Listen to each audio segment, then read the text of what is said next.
महाराष्ट्र में लंबे अंतराल के बाद 29 नगर निकायों के चुनाव आज हो रहे हैं।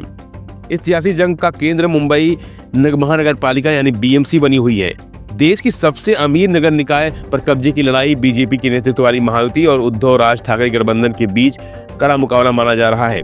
अकेले बीएमसी की 227 सीटों पर 1700 प्रत्याशी मैदान में हैं और 74,000 करोड़ रुपए के वार्षिक बजट वाली इस संस्था पर सभी दलों की नजरें हैं। शिवसेना विभाजन के बाद यह पहला बीएमसी चुनाव है, जिससे इसका राजनीतिक महत्व और बढ़ गया है। वहीं इस मौके पर राजनेता से लेकर अभिनेता तक वोटिंग करने सेंटर पहुंचे। वोट डालने के बाद आरएसएस प्रमुख मोहन भागवत ने कहा कि लोकतांत्रिक व्यवस्था में सरकार चुनने के लिए वोट देना जरूरी है और इसीलिए यह हर नागरिक का कर्तव्य है। लोकशाही प्रजातांत्रिक रचना का एक अनिवार्य भाग चुनाव है और इसलिए वो नागरिकों का कर्तव्य भी है।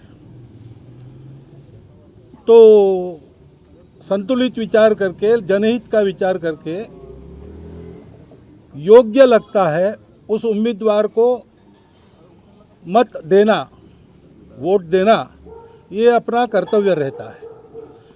उस दिन का वो पहला कर्तव्य होता है, इसलिए मैंने पहले आके नंबर लगाया।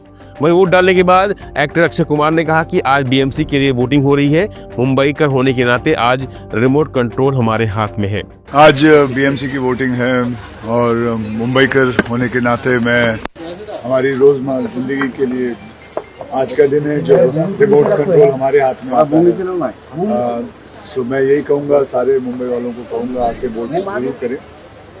रादर के हम कंप्लेन करते हैं कि पानी नहीं आ रहा, इलेक्ट्रिसिटी नहीं आ रहा, रोड ठीक नहीं है, कचरा है, ये है वो है।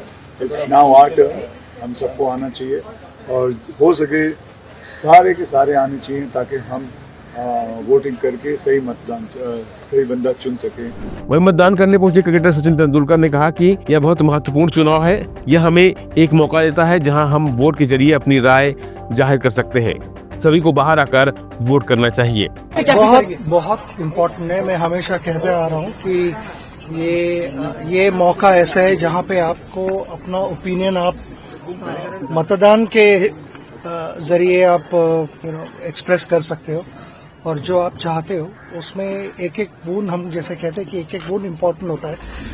तो ये अगर रिजल्ट जो आप चाहते हो वो अगर रियलाइज करना है तो हर एक इंसान को आके मतदान करना चाहिए। लोगों से अपील, मैं खुद यहाँ पे हूँ तो ये इटसेल्फ इज शोज किया ना कि it is important for every citizen. वैसे महाराष्ट्र की 29 महानगर पालिकाओं में होने वाले चुनाव केवल स्थानीय निकायों तक की सत्ता से सीमित नहीं है, बल्कि इन्हें 2029 की राजनीति की दिशा तय करने वाला अहम पड़ाव माना जा रहा है। यह चुनाव तय करेंगे कि शहरी महाराष्ट्र में भारतीय जनता पार्टी अपना वर्चस्व बनाए रख पाती है या महाविकास अघाड़ी की वापसी हो सकती है, अथवा क्षेत्रीय और स्थानीय ताकतें सत्ता संतुलन को नया रूप देंगी। फिलहाल ये बस इतना ही। बाकी अपडेट के बने रहिए वन इंडिया हिंदी के साथ। Subscribe to One India and never miss an update. Download the One India app now.